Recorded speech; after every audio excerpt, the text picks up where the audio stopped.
Good morning, everybody. Another Thursday morning for Chelmsford.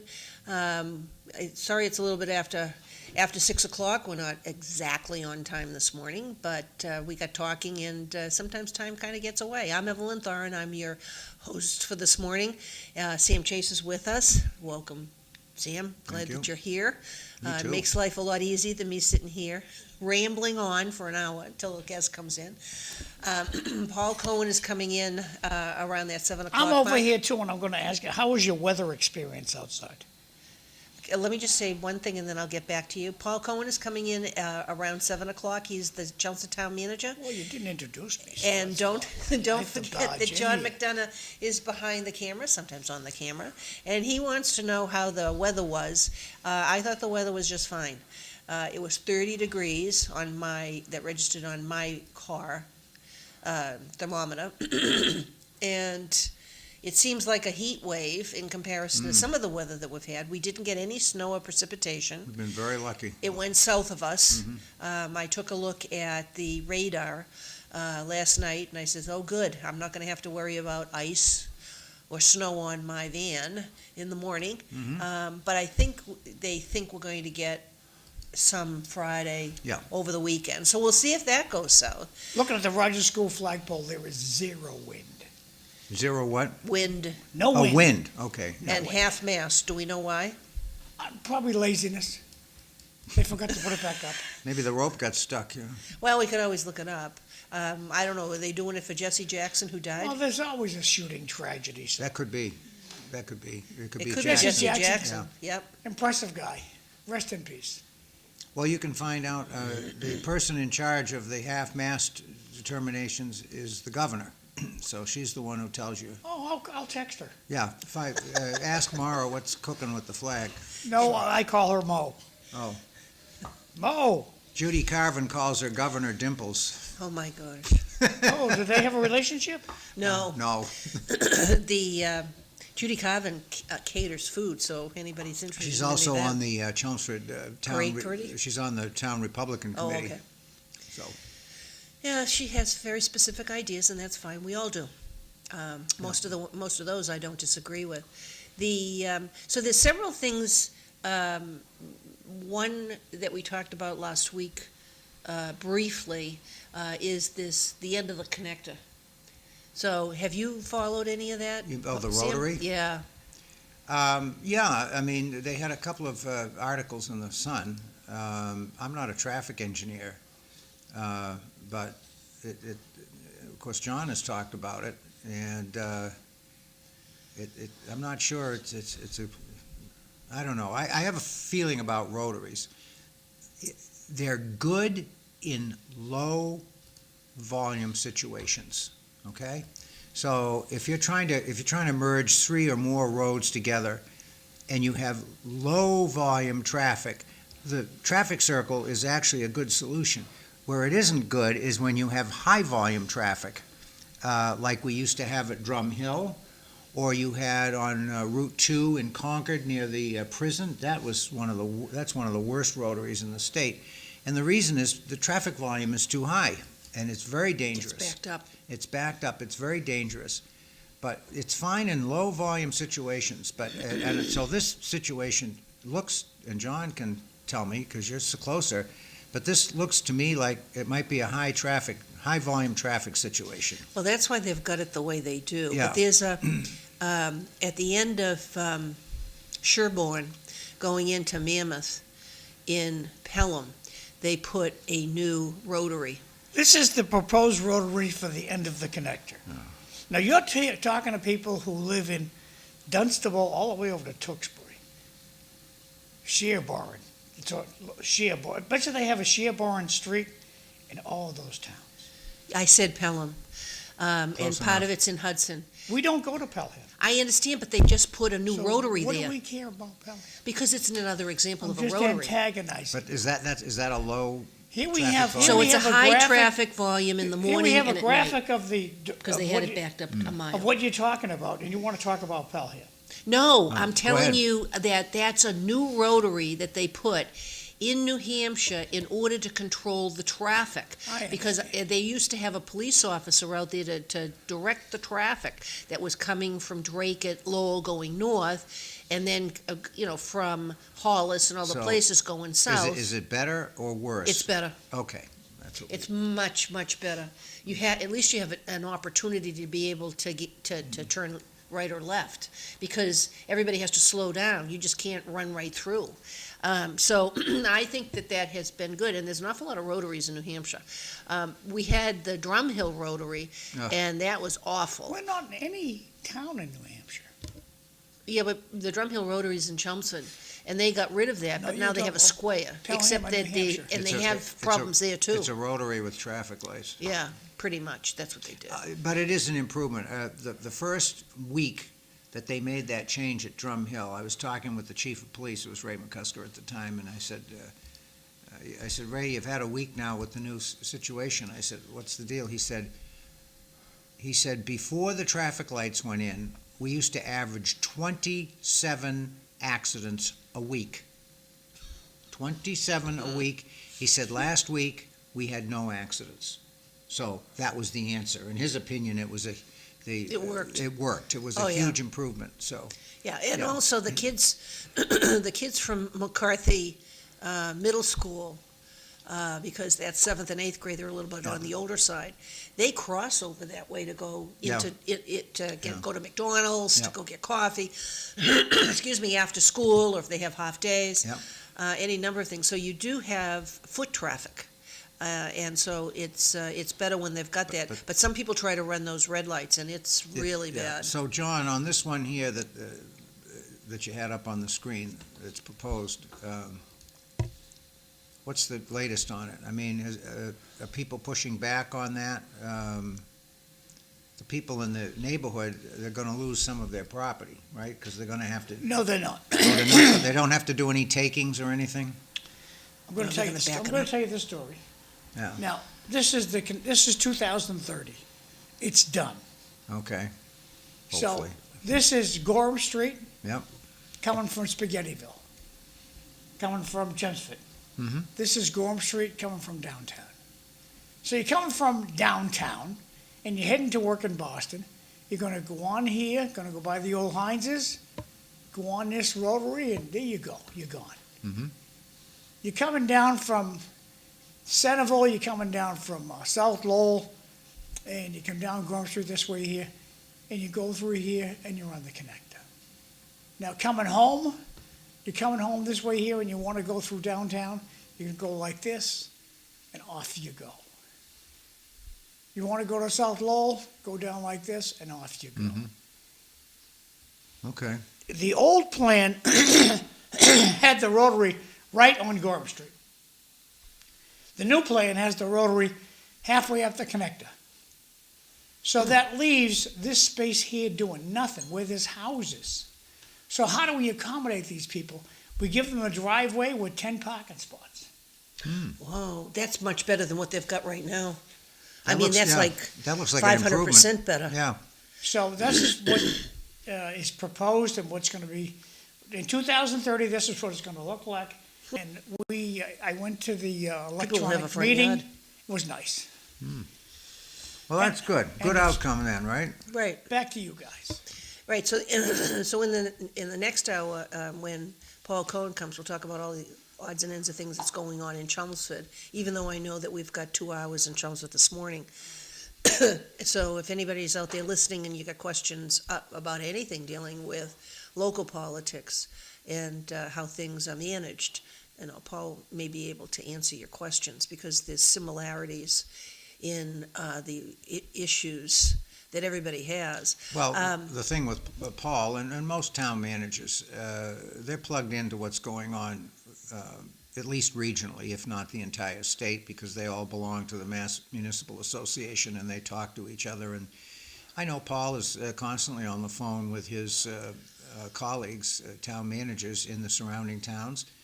And that is a good thing, because one of the problems, and this is just my opinion now, one of the problems that we have in Massachusetts is that we're very parochial and we're very insular. We have 351 cities and towns, and effectively they're all independent kingdoms, and they're all pretty much doing the same thing, okay? And in other parts of the country, they don't have this. They regionalize, okay? They have a county-wide system, and you get shared resources and economies of scale, and we don't get that in Massachusetts. We get 351 little kingdoms all doing the same thing, and that's why this one reason the state is so expensive to live in. And one thing that has concerned me for many years when I started in public service is that we live in a town like Chelmsford. Same thing happens in Lowell, Draker, Tingsboro. It doesn't matter.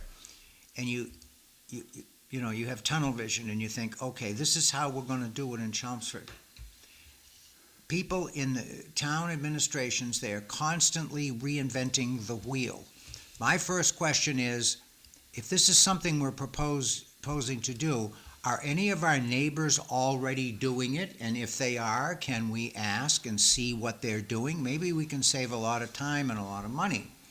And that mindset just hasn't really existed anywhere, except recently. And Paul is the kind of a manager that will pick up a phone. What's going on in Tewksbury? How are they doing it in Tewksbury? How are they doing it in Lowell? How are they doing it in Westford? And that to me is very encouraging, and we need more of that. And that's one of the reasons why I think Paul is a good town manager, because he's not afraid to say that, Chelmsford is Chelmsford and we know best and we have all the answers. There are a lot of good ideas out there, and we can learn a lot as a town from what other people are doing, and that needs to be part of the exercise. And it usually isn't, because people are jealous of their power, they're jealous of their territory. And we have to get away from that mentality. It's counterproductive, and it's very costly to manage that way. That's the end of my rant. He wants you to read it. Oh, good morning. Apparently the problem with snow removal in the city was off-street parking. But Heinz Tavern was approved for housing with minimal parking. What say you councilors? Okay, so if we got any councilors watching, maybe they can chime in on that. Mr. McD, how close is the back of your property to the connector? Is there any effect on your property with the new rotary, Bart? None whatsoever. Yeah, you're a good ways. But thank from you there. for asking. South Highland Yeah. Street is at the back of my property. Yep. Actually, you've got a pretty good location here. It's pretty easy to get to. Yeah, Yeah. works So- good. Right. Works good. So one of the things that I was always, which I'm agreeing with you. Oh, good. When I was. That's nice. Well, I agree with you often, on school committee, is similar. If something has been implemented someplace else, let's find out Yeah. what they did, find out how it succeeded or didn't, so that if we want to implement it, we're not going to make the same mistakes. And so I looked at it in terms of not making the same mistakes, if there were any. And there usually then are. and then have the discussion. I do not agree the way that they do a lot of education is they'll implement something without doing pilot programs in order to iron out the difficulties that you would have to see, or the effects of something. They don't always do that, and that was one of my criticisms being on the board. When something would happen in California, they'd want to do it in Massachusetts, I'd say, but is it really working out there? And the answer usually was no, it's not working out there, but, we have to do it because it seems to be innovative and we want to, quote unquote, fit in. Well, plus there are a lot of people whose jobs it is to develop curriculum And sell books. and sell books. And every time you have a new curriculum, you got a new book. So don't overlook the It's- monetary aspect and the job aspect where, these people have to be employed, right? Well, yeah, it's always about making money. Right. And a lot of people don't always think about that, and Yeah. that's the same thing with the pharmaceutical companies. Oh, I'm going yeah. to go down rabbit holes I hadn't intended to. Absolutely right. Because we're the older that we get, we're all aware of some of that. And we're also aware that the medical community has moved the goalposts. They've moved the goalposts on your blood pressure. They've moved it on cholesterol. What's they keep, happening on the blood pressure? Lower. They want it lower. So if Okay. you take a look, like say 20 years ago, or longer, your blood pressure, they didn't want it to go over 140 over 90 or something. That was some of the numbers. I will look them up to be specific if somebody But really now wants to know. both of those But they numbers have to want be them, lower? yes, but they want the bottom to be 80 or less, and it depends upon your age. Well, I guess I'm in also. good shape. I had my blood pressure taken yesterday. It was 125 over 72. Right, but you're not, but you also walk, you do a lot of exercise, I don't. Well, and I told the doctor, I said, why do you always take the blood pressure after I've walked a quarter of a mile to get to your office, right? I mean, you park the car at Leahy and then it's a good walk, and then the first thing they do is they take your blood pressure. Well, of course it's going to be elevated. Well, mine always is, Yeah. because I have to walk, I usually walk up 2 flights of We're stairs. looking at that, we're looking at the Markley company, and it looks as if their generators have been powered off. Oh, that's good. So have there been a lot of complaints about that? No, usually the smoke fills the skies this time of day. That looks beautiful. Yep, the old Prince Spaghettiville, yep. Well, folks, less than 4 weeks till spring. That's something to look forward to. Right, so, and we're gonna jump around on all kinds of, different comments, because, talking about medical stuff can be extremely boring. But where I just wanted to finish, and then I'm gonna jump on what you just said, because I had something else to talk about relative to the time of year it is. As far as the pharmaceutical companies go, they want you to take statins, they want you to take blood pressure medication, and the problem with the statins is sometimes people will have a side effect where you're gonna get diabetes because of how that affects your pancreas. And so then one thing will lead to another, and all they're doing is just stacking all of those medications on top of you. Some people actually have to take those things. People are making money on that, aren't That's they? true. And then my biggest issue with statins, and I will, be perfectly transparent with people, I'm on the lowest dosage for blood pressure medication, and the same thing with a statin, which is causing me an awful lot of angst psychologically. But if you have problems with the statin, that you have muscle aches or whatever goes on with that, if your heart is a muscle, it's also going to affect that. And that's my biggest issue, which I'll drop that little bombshell on my doctor at some point. So, and that goes along with the medical profession in terms of trans individuals, is that it's a big business, and they certainly don't want to get rid of all of that money. And some people say, oh, it's for the good of the people. Actually, not. I don't want to get involved in the social aspect of that, but medically speaking, there's a lot of controversy as to what they do. It seems the tide might be turning on that issue. Well, I hope it will turn really fast. Well, A healthy customer is a lost customer. yeah. Well, that's true, and they're not looking at the cause, they're looking at the symptoms. Yeah. And what they do is they treat the There's a pill symptoms for that. without the cause, and then when you have side effects on things, well, that's just the way it is, or you're just getting old. At the very least, without getting into a full-blown discussion and argument over transgender issues, at the very least, can we at least agree that it's probably not a good idea to biologically alter children, okay? If a person gets to be 21 and they decide, okay, I'm really a woman or a man, Or okay, whatever they want to be. they're an adult, they're of age, let them, okay, that's fine. But to take a 9 or a 10-year-old child who's in the midst of his or her development psychologically and physically, and to make those changes, I think is criminal. And I don't care what the reason is, and I don't care what people's philosophy is. We ought to at least be able to agree that we don't make those changes to children. And I think the tide is turning in that regard from what I see. People, you've got more of the medical profession, different aspects of it, psychology, psychiatry, and plastic surgery and so forth, that are now taking those positions that I think that they peg the age at 19. I think they say, well, listen, if the child is under 19, we shouldn't be doing those things. I think So I think depends that's on good. the doctor. Some of them say Yeah. it's older. And I agree with you, because Yeah. you want your brain to be able to catch up with what's going on Right. with your body, and Right. you want you don't want them blaming parents, well, what did you do this to me for, because I was underage? I mean, there's a whole lot of pieces with Well, a lot of regard it's to that. irreversible, so you make a physiological change at 12, and then the person gets to be in their early 20s and they say, what I was going through was psychological.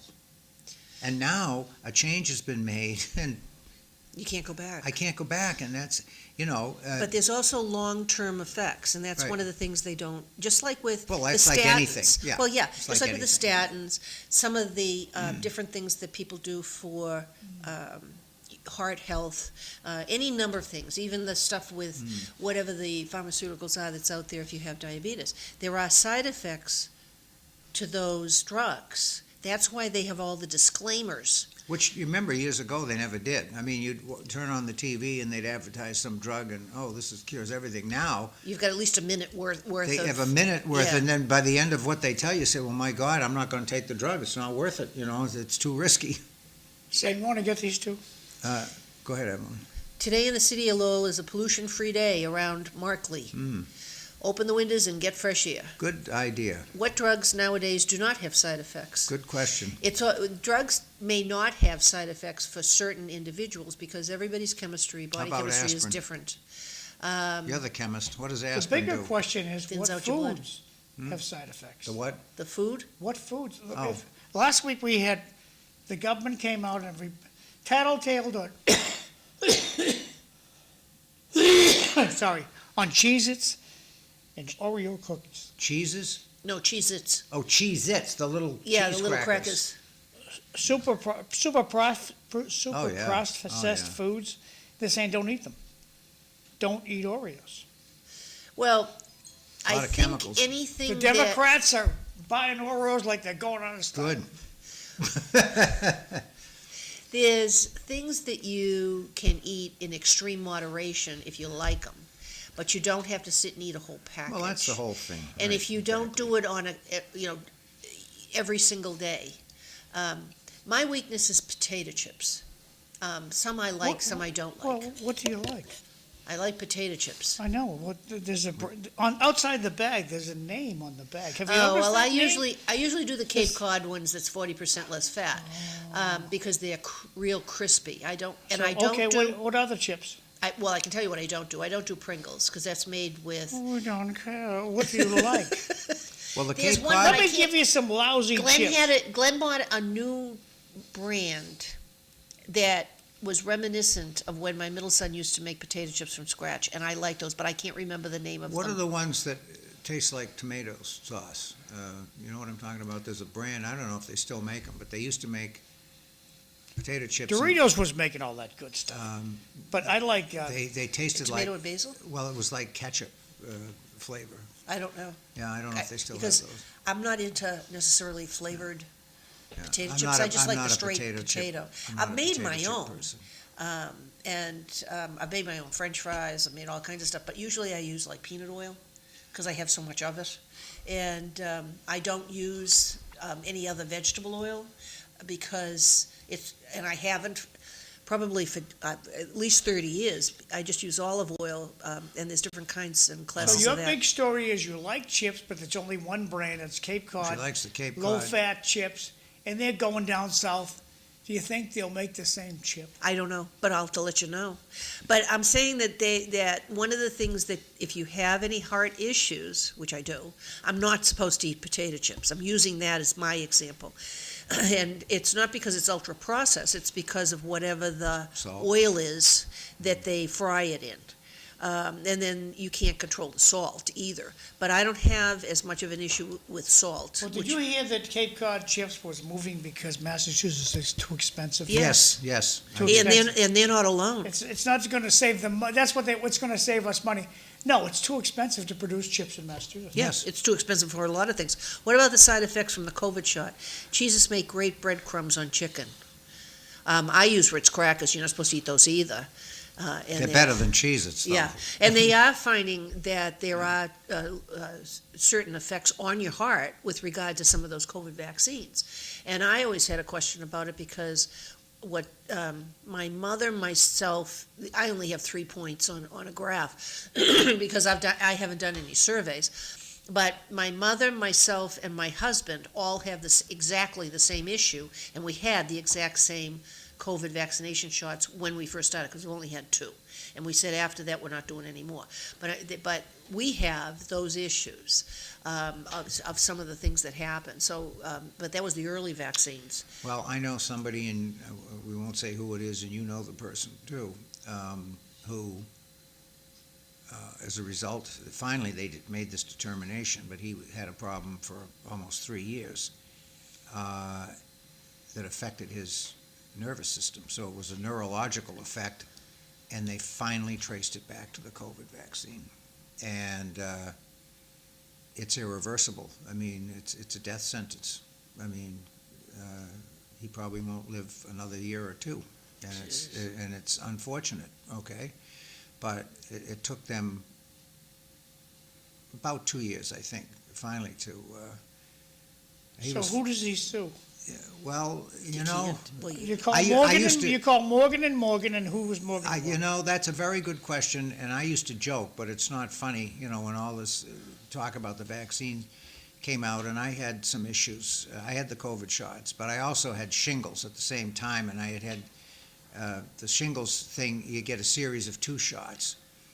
And at that point, this was a couple of years ago, I had gotten 2 shingle shots, I had gotten a flu shot, and I had gotten 3 COVID shots. And I used to tell people, if I get sick, I'm going to sue the CDC, okay? I've got all this stuff in me, and I've had COVID, and I had shingles, and I should be immune from just about everything. So, but, you know, that's a good point. I mean, there's no... Well, I had the COVID shots and got COVID. Yeah, well, we all did, okay? But the only reason I got COVID was because my mother had got it after having the 2 shots, and she had to go to the emergency room, and they stuck us in a room. Yeah. And so I was in a very confined place while my mother was laying there for waiting. Mhm. And that's the time that I got it. And I can't remember. That was a number of years ago when everything Yeah. first. Well, after my father died. Let me see. That would have been 2022. We just had it. My wife and I had it, you know that. And I had a kidney stone. I was trying to pass a kidney stone, and I was in the hospital and had to spend, you know, an hour and a half in the very crowded emergency waiting room. And my wife picked up the COVID from, we're pretty sure that's where she got it. And then, of course, 4 or 5 days later, I got it. Now, mild cases because, again, we've both had COVID a couple of times, and we've had the shots a while back. I'm not getting any more COVID shots. So, and again, not being a doctor or a chemist or anything, this is just my layman's observation. It seems to me that COVID now, it's like the flu. You can get a COVID shot, and it may offer you some protection, but it's no guarantee that you're not going to get it. It's like a flu shot. So you get a flu shot every year, which I've been doing for the last 45 plus years, and I may get a mild case of the flu, or I may get a mild cold, and my belief is that shot lessens the impact, okay? It may be keeping some things away, but it's not a guarantee that you're not going to get whatever it is you're trying to fight against, and that seems to be, to me, where COVID is now. It's you almost treat it like it's a variant of the flu, you know. Well, So- I will tell you why. Excuse me. I've never had a flu shot. Don't intend to have one. My mother hasn't had them either. And My they mother's don't- going to be 105. They don't work for everybody. She never got the flu. Yeah. I've never got the flu. Well, there you go. You don't need it. And so every time they ask about it, go, forget that, you know. Mm. And so there's a lot of different things out there that you just have to be cautious with. My youngest son has a new baby, and they wanted to give Mm-hmm. her all these different shots, and he goes, no, we're staggering them. They didn't like that, but he said, no, we're not going to do this and overload her system. We're going to gradually do this. Well, he's not anti-vax or anything like that, but he said this isn't the right thing to do, because we That try just- to operate under logic. That That just makes sense to me. Yeah, and some okay? people, they're like the lemming. They just keep following everything. Well, look, I'm sorry. I don't care what anybody's political persuasion is. If you look at the whole situation as it developed under COVID from the early 2020, and you look at it objectively, regardless of your political filter, folks, we were lied to, deliberately lied to, okay? And to your point about this is what got me cranked up when you said the word lemming, because that's exactly what happened. Well, that's happening now in the whole Because political structure in this country. People were fearful, and the politicians preyed on that fear, and they used it to control outcomes of things. But they're still doing that. Well, of course, It's they've just always the done topic changes. it. They've always done it, but it is 100 times more reprehensible when they do it when you're in the middle of a medical emergency, which is what COVID was, okay? And to me, there are people that were involved in that process that should be criminally charged and prosecuted, okay? But it's never going to happen because these people at the higher levels are never brought to justice and they're never prosecuted, okay? Fauci's speaking tonight. Well, he's a fraud. Fauci's being paid to speak tonight. I understand. I heard that on the news, and he's a fraud. Who?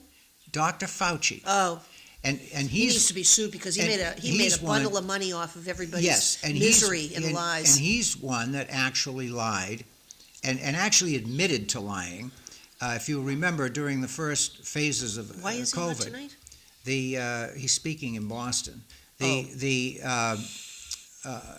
The whole thing was they wanted people to wear masks, and early on, Dr. Fauci got on and he said the masks really aren't that effective. And then he gave a bunch of medical reasons why He they was weren't right. that effective. Yeah, he was. But 2 months later, he's wearing 3 masks, and he's telling everybody to wear masks. And He then was wearing they- a Yeah. KN95. And then he finally came back, and they said, what's the deal? And he said, they really aren't that effective, but he said, I had to say that because that was kind of the party line. I mean, the guy, I'm sorry, and they held him up as this deity that was, it was ridiculous. And, And then they hung on every word of Every everything that word, everybody and said then- that if you didn't yeah. agree politically with it. and then it was used to cudgel people and to beat them into submission. It was awful, okay? Right, and then if you didn't get it, you were fired. So Yeah. I think that Yeah. when you take a look at that, if you Terrible. didn't do what certain people in the government wanted, you didn't have a job. I think that's a major issue. I have a different question before I forget it. Yeah.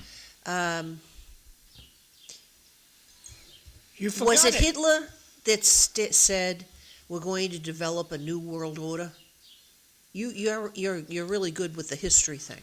Well, he subscribed to that theory I think it might have been one of his subordinates. It might have been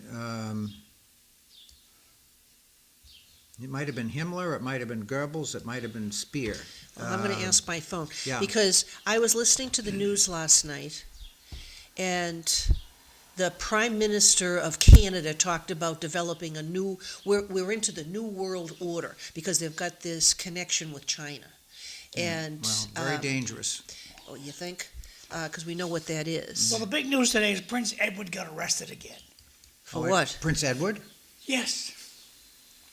For the, what's the Jewish guy there? The rich Jewish guy had the plane, brought people to Epstein. Epstein, there you go. And Do you mean Prince Andrew or Prince Edward? the guy who already got, Andrew. Yeah. Edward is the youngest son of Queen if I Elizabeth. said Edward, I missed. Okay, all right. I'm Okay. just trying to clarify. So it's Andrew. Okay. Andrew, yeah. I get 3 for you, Sam. Or Evelyn, I don't care. The last administration lied and frightened the public about COVID. Yes, they did. I remember them saying, if Trump introduced the vaccine, I'm not taking it. Yeah, if it's Trump, it's no good. Let's say 6 feet apart, which was not correct. That's right. Don't forget Nancy Pelosi getting her hair done when the rest of us couldn't. And don't forget Gavin Newsom going to the fancy restaurant when the rest of us couldn't. Well, we already know what you're going to say about that. Yeah. But, Hitler going, did talk Sam. about the New World Order.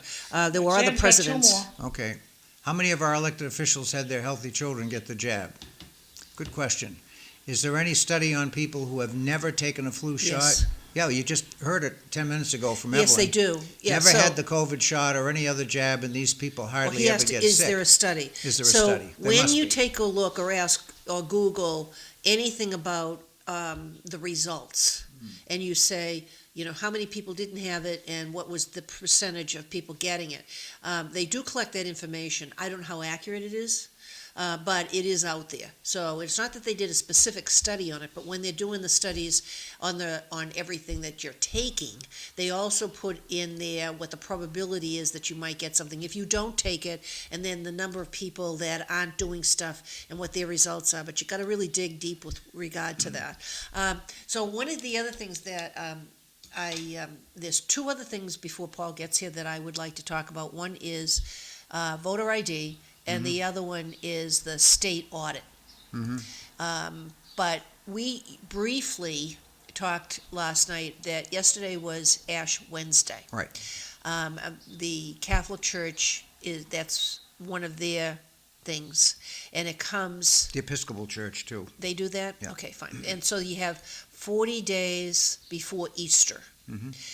Which is reflective of the 40 days that Christ had in the wilderness. Lent. And it's called Lent. And part of the reason you give up something is that you're sacrificing something that you really like, and it's sort of reflective, correct me if I'm wrong, that No, you're Christ doing fine. sacrificed himself on the cross for all of our sins. And that would be sins like in the past and sins in the future ad infinitum. Now, your Eternity. your Christian background is what, Baptist? Protestant. It's a wide range. Okay, but, all right, so I'm not aware. So Evelyn could do ashes if she chose to. Well, that's my question. True, That's if I wanted to. Okay, but But I don't. But in your last church affiliation, whatever that was, did they actually have a formal ceremony like the distribution of ashes, like the No, Catholic and the no. Episcopal churches? I have never been in any Okay, all Protestant right. church. They don't do that. Yeah, All right. and, So it begs the question, did you give anything up for Lent, Evelyn? I have some things in my mind, and I'll let you know how Lent's it already is. started. I know that, and I did. Okay, good. There you go. You're I not going to say remember publicly? as a little kid growing up, my mother said, it's Lent, you gotta give up something. Now, So- my mother wasn't Catholic, You but we don't- always adhered to something, but I was never successful at it. So Most you don't peop- want to say Most what- people aren't. You're not going to say what you gave up. No. Sam, what did No. you give up? Well, I gave up a whole bunch of food because of my medical condition, which I would have had to do anyway, but I'll take credit for Lent, okay? Good. So, Yeah, well, I usually. gave up scrolling through Facebook. that's a good one. Maybe I'll add that. I like I that. just don't scroll. I I'm not going think- to scroll till Lent's over. I am so The done. only thing I'm doing I am on- so done with Facebook. Well, the only thing I'm doing on Facebook, I read a lot of those short stories and stuff that they have, because, and there's an underlying theme with regard to that. But at this time of the season, the year, leading up into Easter, there's a lot of people that don't believe anything, but I would challenge them to at least look at the historical content and make themselves aware. I hate to use the term educated, but you want to make yourself aware of a lot of the different details. I mean, if you're a lifelong learner, you want to know about a lot of things. I'm going to do some research on a few things, and then I'll let everybody know what that is later. There is ample evidence in the historical record that Jesus Christ actually existed. Yes, Okay. because he Now, is whether mentioned you- in other yeah, cultures. now, whether you believe he's divine, Son of God, that's another issue. But you can't argue that there was no such person as Jesus Christ. Right. Because there was. There's plenty of proof of that. And the Jewish people acknowledge that as well, so. Right. You know. And then there's a whole pile of other things. Okay, Right. so the state auditor. Diane Dozoglio. Right. And I may not agree with all of her politics, but I certainly agree with what she's trying to do. Oh, absolutely, 100%. She's trying to do her job. Yep. And I'm certainly sure that there's a lot of fraud in every state Every government, state. and every state auditor should be taking a look at that. Yep. Because if some of the money coming into the state is determined by the federal government, and most of it has to deal with health problems and welfare systems. We should be taking a look at that. When we tell people well, we personally don't tell people. Let's say the government tells people, oh, well, illegal aliens aren't on Medicaid and they're not on this thing and that thing. Well, they are. But they, somehow or another, many of the states get around it. Well, I think certainly that's true, but a whole bunch of other people are on there who shouldn't be as well, okay? Right. So, If you have a lot of pushback against transparency, then somebody has something to hide. Because if there wasn't any issues, and she also was a senator and a representative, so she knows from being there. That's the problem. And so, She knows where the bodies are buried, okay? right, and they don't like that. No. So we'll see if they put somebody else up against her in running. Let me ask you this, so if Diane DeZoglio called you up and said, Evelyn, I'd like to take a look at your books, what would you tell her? Well, it's private. Yeah, but you know what I'd tell her? Go I ahead. don't really care. Go I'm ahead. not doing anything illegal. Exactly, go ahead. And Evelyn, you don't have a choice. The Department of Tax and Revenue in Massachusetts, the state income tax people, they decide they want to look at your books. Right. But that Department of Revenue, They are don't they care under the that you state auditor? I'm going to finish whether you like it or not, Yeah, go Evelyn. ahead, go ahead. They don't care that you don't like it. They're going to look at your books. You can say it's private all day long, you're going to lose. Well, if a government, yes, if there's a government inquiry, whether it's federal or state, Well, that's as right. far as income tax goes, John, we don't itemize. So they can look into any of that stuff if they want to. There's no itemization, so there's nothing being deducted. Evelyn, It's straight. This Take a discussion standard deduction. came off of, Yeah. it's private. They don't care it's private. If they want to look, they're going to look. The government's the government. The government is here to help themselves. Yes, but the government has to have either the paperwork or the intent to be able to do that. They can't arbitrarily. Oh, they can target people if they want to. Well, they can. The IRS can target anybody that they want, and they have in the past. They do it all the time. Right. But like I said, for a very, very long time, there's not enough deductions out there for us.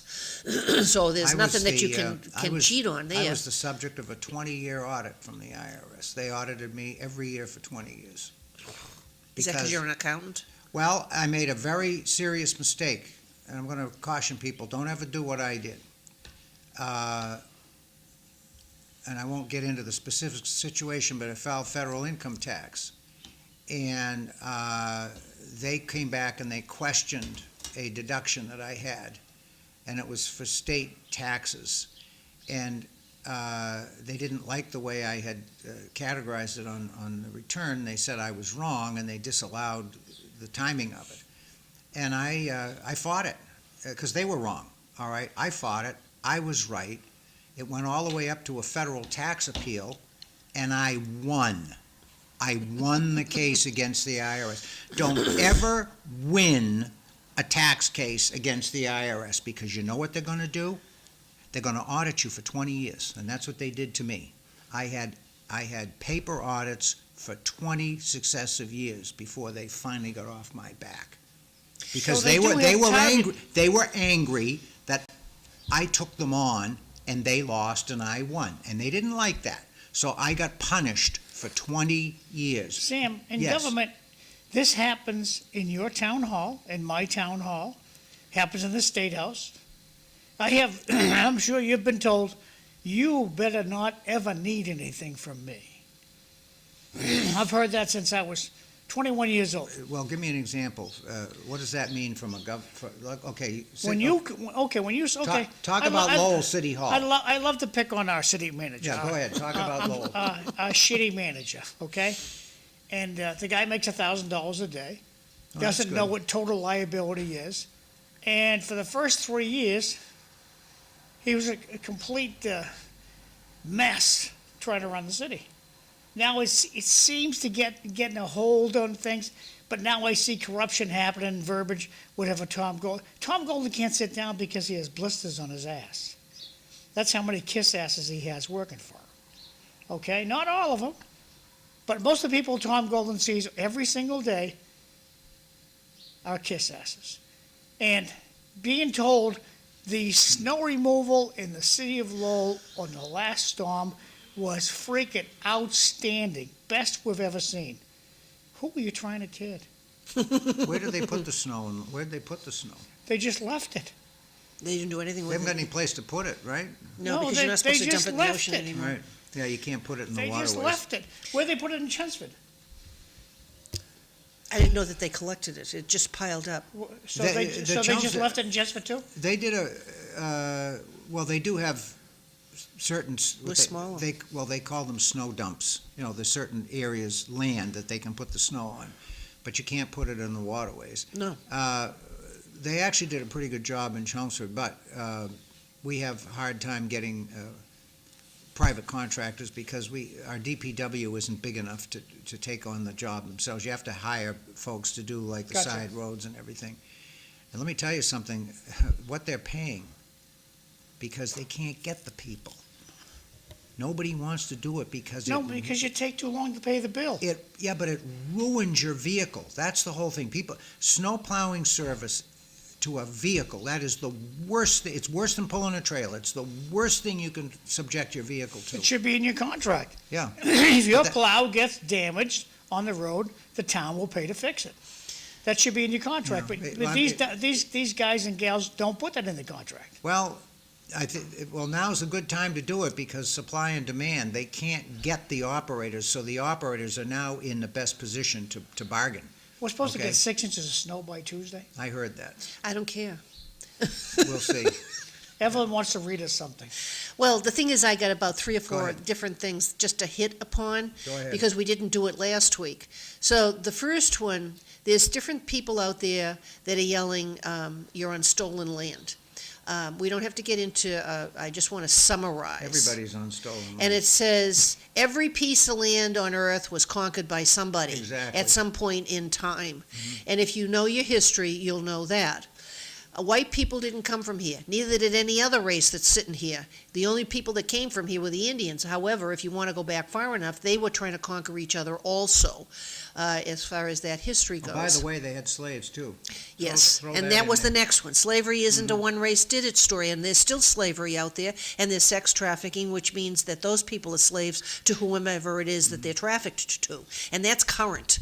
And nobody seems to be caring about any of that, and it's not just in It's- this country. Well, it's distressing. I have grandchildren, and so do you, and they're in the elementary school, and they are being told, not explicitly, but it is certainly being suggested to them that the institution of slavery basically was an American thing. Yeah, right. And And that's incorrect. And of course it's incorrect. And I've had to sit down my 2 granddaughters and give them a history lesson, all right? And it's very difficult if you're 10 or 11 years old and you're in the 4th or 5th grade and you're programmed to believe everything the teacher tells you, okay? And then you go home and your grandfather says, no, that's not true. That's not the way it was, right? Let me give you a history lesson. It's very disturbing to me. You know, you hear the folks on the left, well, you know, you're whitewashing history. Well, you know what? They're doing it on the other side. They're slanting the narrative to support whatever their political ideology is. Teach history accurately. The United States never was and is not a perfect country. We did some horrible things, but we also did a lot of good things. Sam, okay, the winners- so teach the whole thing. Well, it's okay? funny you should mention that. Teach the whole thing. Just a second, as the winners of the war write the history. That is correct. You only, I That don't is care correct. what government you are, That is correct. the first war you lose, you're done. And Yep. and that's why there's all these stories out there they're uncovering Yeah. in people's diaries and that throughout history, and all of the different effects that they have. And that's another topic for another day. Teach So the to whole thing. finish Go ahead. with this topic, it says you don't fix history by lying about it or pretending white people are the cause of it all. And you know, if you Yes. take somebody random in this year and basically say go back where you came from, you can't, because the way you came from originally doesn't exist Well, why don't- anymore. The sentence you read, why don't you just stop, put a period after you can't fix history, okay? Because that's really what you're talking about. Yes. You can't fix history, Well, no, let me ask you Okay. this question, Sam. yes. If the Nazis won World War II, do you think, If the Nazis, won World War II? That's your question? I'm starting all over again, okay? I'm not sure I heard you. Paying Yeah, go ahead. strict attention. If the Nazis Okay. won World War II Mhm. and we lost, would the Holocaust have been presented at all? No, Probably not. they would have buried it. So history's written by the winners. That's a true statement, but it's also, It's twisted. you're right. But there are I mean, I read many years ago. I read a history of World War II written from the Japanese point of view, and it was very interesting. Okay, and it didn't change my mind as to the outcome and the reasons. But what it did do was it gave me, at least I understood what the Japanese rationale was for why they did what they did. And it makes you think. So you're right, it is absolutely true. The history line is written by the winners. That's absolutely right. Absolutely right. So there's a whole lot of other stories Yeah. we had out there. We're coming up to the 7:00 mark. And the voter ID, I sent you guys articles via Facebook of all of the things that you need to have a license for in order to be able to do stuff, and everybody's against this voter ID thing. And well, not No, everybody. Not everybody. A lot of people are for it. Right. In fact, the majority of Americans would be for it. Yes. And it's a lot of the Democrats. And they're also, when we talked about lying about history, they're also lying about voter ID. If anybody has a passport and you show that as your identification, because there's a picture in it, you had to provide a birth certificate, a marriage certificate, and other information in order to get it. For them to tell you that you have to have a birth certificate and you got a different name, if you drive an automobile, all you need is a license for voter ID. There's even video out there that Obama had to show his ID when he went to vote in Chicago. Did he object? No. Okay. And so that's not recent. But and then you had Schumer out there that basically was insisting upon voter ID, as many did before Trump became president. And part of their problem that they have with the voter identification is that they want to have anybody be able to vote. And there isn't another country, please correct me if I'm wrong, that says anybody that comes here, visits here, whatever it is that might happen, can vote in our elections. That just doesn't happen. And and if you take a look at many of the other countries that we seem to be wanting to compare ourselves to, when it's convenient, that they do not allow mail-in voting either, and everything runs fairly smoothly in those countries. It is not an obstacle to vote. If somebody really wants to vote, they're going to. And most of the people that most of the people that the Democrats and those that are against voter identification are saying about whether you're, what do you want to call it, whether you're Cuban, whether you're Spanish speaking, whether you have a different color skin, or any number of things. If you are a U.S. citizen, most likely you have a driver's license of some sort. Or some form of ID. Because you can't fly anymore without one either. So you have to have an identification to get on an airplane. Evelyn, it's all about our side has to win. I understand The that. hell It's with not the about Americans. logic. Our side has to win. It's not about logic.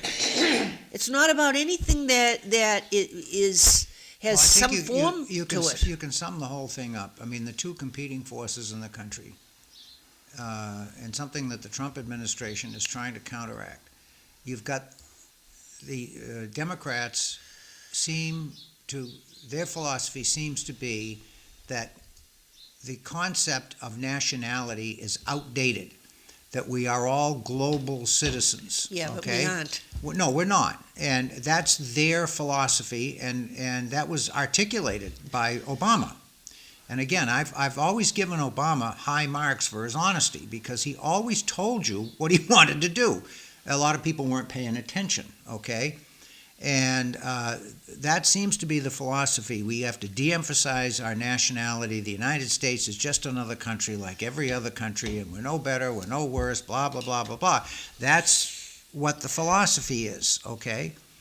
And Trump comes along and he says, wait a minute, America's the greatest country in the world, and we have a pretty good thing going here. We got and break at 90 seconds. you know, and we need to preserve that. So that's really the conflict that you're talking about. Read this one sample. According to the Democrats, the American people can't afford to get a passport or license. Well, So I would like to know how all of those people, and they have not put a number on them because they've done no survey, because it's only their word against yours.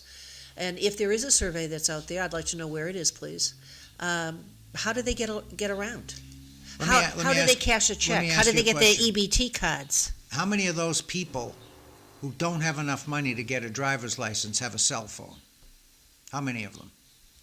They Do you know- all have to have some kind of do you know identification. do you know the answer to that question? No. All right. But a lot of folks have cell phones. Need a license to Right. get one. My point is, you're making the argument on affordability. It's not whether I can afford, it's what I choose to spend my money on. How about my That's free the Obama argument. phone? I'm gonna go to break. We'll be back. Yeah, well, that was the thing, Stay with us. you know?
Welcome back. I'm Evelyn Thoren. I am your host for the next 57 minutes, roughly. And Sam Chase is my co-host, John McDonough behind the camera, and we have Paul Cohen, Chelmsford Town Manager, as our guest. Welcome. Thank you for coming to give us some information about what's going on in Chelmsford. I think that there's several things coming up, which I can turn over to you on the different topics. Obviously, we have Springtown meeting that you're preparing for financially. We have the 2 fire stations that are in process. We'll have a status report on that. And we also have our local election coming up, and all the deadlines have passed, and we don't have much competition. Do you know anything about the person that will now be sitting on the select board? Well, the candidate who's on the 3-year seat on the ballot, who's unopposed, Mr. Bouvier, I met him in passing. The day he pulled the nomination papers, he took the time to introduce himself to me. That was nice. He described himself as a 35-year resident of Chelmsford. He had put his children through the Chelmsford Public Schools. He is just retired from Honeywell, and he felt that he had the time to contribute to the community. So that was pretty much it. Yeah. But at least he met with you. Oh, yeah. I mean, yeah. that's commendable. And of course, we know John Curlin, who is Yes. for the 1-year Yeah, seat. he's unopposed for that. Yes. One seat. And school committee, we do have a race. Yes. Different things I've read on Facebook sounds like you have 2 incumbents, and it sounds like the challenger, the new person coming in, is going to run a very low-key campaign. Yeah, you have Dennis King and Susan McKinnon are the incumbents seeking re-election, and Lauren Cochran, retired school employee, is seeking the seat as well. Right, and I read some of her stuff on Facebook, and it sounds to me like that's very low-key.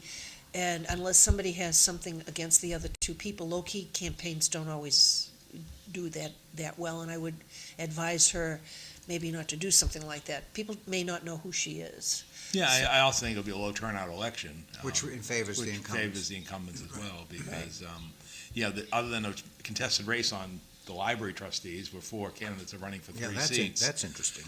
There's no other contested elections. There are no other contested elections on the ballot.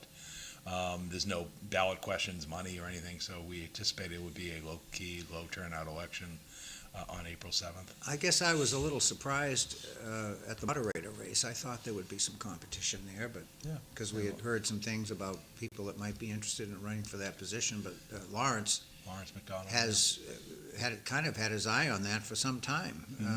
Well, he also announced very, very early. Right, exactly. And of course, the worst thing is if you don't get any candidate. But I just am a little surprised at that.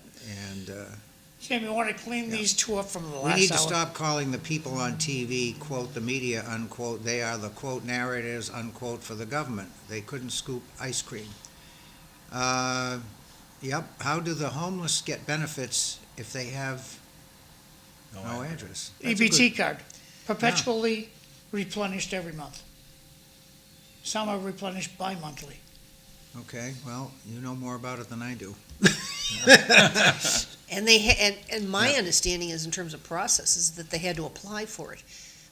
Well, I would think so. They just don't go handing out cards to How people else on would the they be street. Yes, they identifiable? do. They They do? hand you a card before you leave, Before you leave where? the application place. Well, you have to apply. But Right. don't you have to put your name down? Yeah. Yeah. And if you have the card, they From what I'm told, Evelyn, you don't have to have an address. It's an EBT card, they give you a starter card, and if you come back in 2 weeks, they'll have one with your name on it. I guess if you're homeless, you wouldn't have an address. No. So that would, and I do know they provide benefits for homeless. Yeah, so that words makes sense. do mean things, Yes, right? yeah. And half America, I and think a many- lot of America's problems would go over if the EBT card Yeah. expired once every 2 years and you had to go get a new one. I don't know, I never had that. Is there a limit Opportunity. Is there a limit on the EBT card, a dollar limit? I don't know anything about You it. can get more than, you can tell them you lost your EBT card, they'll replenish your first one, and they'll replenish your second one. Okay, But they don't audit it? Terrible. but they don't No. cancel the first one if they give you No. a second one? Okay. You want them, Ugh. nope. That doesn't Anybody sound ran a good. business like that, they'd It's be bankrupt bad. shortly. That's the Commonwealth of Massachusetts. Well, That would it's- be like saying, I didn't get my payroll check. Oh, I'll just give you another one. Yeah. Without checking, They don't do that. right? It's similar to that. So they don't even do that. No. And then we wonder why we have not enough money, because they're not keeping track of or being accountable for what it is that they've been given. That is the government. And I'll use that term loosely. So why don't we talk a little bit about the upcoming town meeting, and you mentioned it, Right. Evelyn, in terms of Paul's work on the budget. In Chelmsford, and any town that has the strong manager form of government, the town manager is the chief budget officer. He's responsible for actually preparing the annual budget, and the spring town meeting session is the time when that's brought forward, because we're on a fiscal year basis. Fiscal year budget starts on July 1st. So right now, it's February 2026, so you're working on the budget for fiscal '27 that will be presented at town meeting. So what are the big issues that we're While facing Paul's processing your as question, taxpayers? Evelyn, what did you bring today? I made you a quiche. Okay, looks good. good. What's in the Okay, quiche? so you've got Looks good. eggs, Oh, okay. milk, there's Swiss and Colby Jack cheese, mushroom, onions, I put some bacon in it, and then I did some Italian sausage. Wow. And together, the flavors are just And it will be fun. gone shortly, thank you.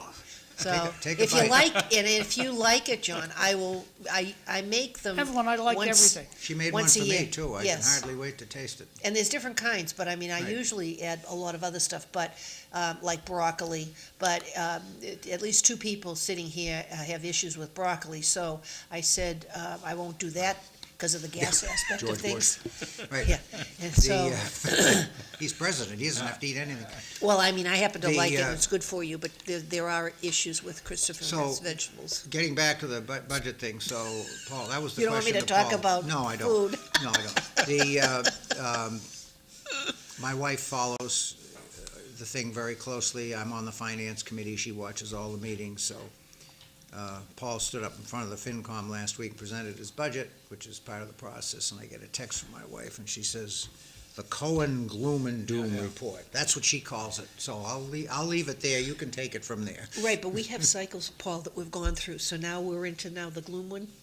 Well, no, the problem is we're in the inflationary cycle, and that's really the story underlying it all. And it's the effects of inflation which elevate employee wages, because you got to pay market. It elevates health insurance premiums, which is the big driver right now. And it just elevates the cost of providing services, whether you're contracting for school bus transportation or trash removal and what have you. And the problem is when inflation outpaces 2.5, which is the property cap in Massachusetts on local property taxes, then you become unbalanced in terms of fiscally unbalanced. And then that creates people who are mentally unbalanced. But that's really the big challenge is inflation. And right now, notably healthcare inflation. And our premiums last year went up over 17%. This year they're going In up. 1 year, they went up 17%. And it wasn't an anomaly for Chelmsford. That's the market. And this year it's still a double-digit market. This year it's 7.88%. And the reason it's below double digits is because they're withdrawing the coverage for what we call the GLP-1s, which are the weight Yes. loss drugs. Give Paul the microphone to your right, his microphone's there. Oh, That's not good. I guess I wore that one out. Yeah. There's enough of them I hope sitting you here. remember what you just said. So put that on the side. Yeah, Okay. yeah. So anyway, it's Excuse me, really sorry. healthcare inflation, the retirement assessment, cost of services. That's really what's driving it. And the other thing behind it all is the lack of the state's partnership, the lack of state aid provided by the state has diminished over time, and therefore that's another critical funding source for cities and towns, whether it's the city of Lowell or the town of Chelmsford, what have you, is, the state really hasn't kept pace with inflation in terms of unrestricted general government aid. And that goes back all the way, if you do analysis, to the Great Recession of almost 20 years ago. And even the Chapter 70 aid, the governor only proposed $75 minimum per student, which would be around 2.5%, which clearly doesn't meet the cost, again, for services. So that's why you're hearing the concerns from Dracut and Lowell and other communities in Chelmsford that, you're struggling to maintain critical services when the cost of everything from, repairing potholes to other elements of town services, whether it's contracting for, sewer line replacements, what have you. So it's really an inflationary story. And in Chelmsford, we're at the levy limit. And the city of Lowell is not, but you're hearing the city of Lowell talking about a 5% tax increase potentially coming up with cuts. And so that's really what's driving everything. And you don't want to, cut corners, because that'll catch up with you in terms of cutting corners, meaning ignoring your infrastructure and other costs. Not fixing your Not infrastructure. fixing, right, exactly. And I think that's very good, but I want to get in a little bit of a plug here, because I think it's important. Everything you said is absolutely true, and, the constraints of Proposition 2.5 and the decreasing value of the dollar and so forth. But not all cities and towns come to the table with clean hands, okay? There was an article in the Lowell Sun yesterday, and I don't really want to bash Lowell, but I'm just going to repeat what the article said. According to the article that I read, during the COVID period, the city of Lowell added 20 positions to be funded by ARPA money, which is one-time money, okay? Yes, and Chelmsford didn't do that. Exactly. So when those people were put on the books as employees using the ARPA money, apparently there wasn't any thought given to how do we keep paying these people once the ARPA funds are gone. All right. Now, Lowell is not the only community that did that. Westford did it, okay? But I'm just pointing it out because I did see the article yesterday. In the town of Chelmsford, you didn't do that. No. Okay, and that was a discussion point, as I recall, right from the outset when the selectmen started to look at the process. And I think the select board and the town manager did an outstanding job with that whole process. And you didn't go out, you didn't add programs, you didn't add recurring employees. Does this mean taxes are not gonna go up in Chelmsford? No, taxes are going up. Taxes are going up Everywhere. Oh, okay. everywhere. In How much, every- what's the percentage of the tax rates are going up? I would think by the end of the day, it would be at least 2.5%. It's But About 3.2. right, probably 3.2 this year. Now, how do we do that with 2.5 is the, Because you also get new growth to your property tax base. You also, the measure that you have is residential, average single-family tax Right. bills. And the challenge is that not all classes of property appreciate equally. And right now, we're an 85-15% residential versus commercial split. So you have issues of commercial property not appreciating, as you see with the cases where these office buildings are selling at 50 cents or less on the dollar. And then even within the residential class, you have different values of appreciation between condos, single-family homes, and, apartments and so forth. what do your partners say around the state about working from home? All these office buildings that are just disintegrating. Oh, they're saying that's society. I mean, the problem is you can't change society.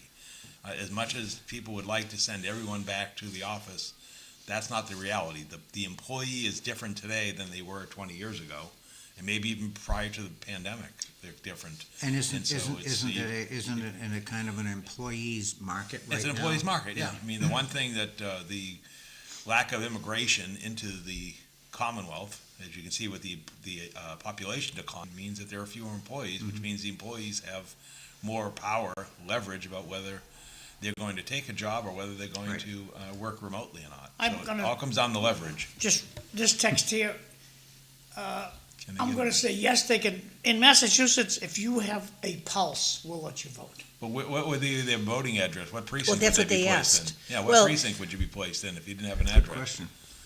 I would Well, assume that's it the would be second temporary question. housing. I would think they would, if you were in the shelter, I would assume they would use that.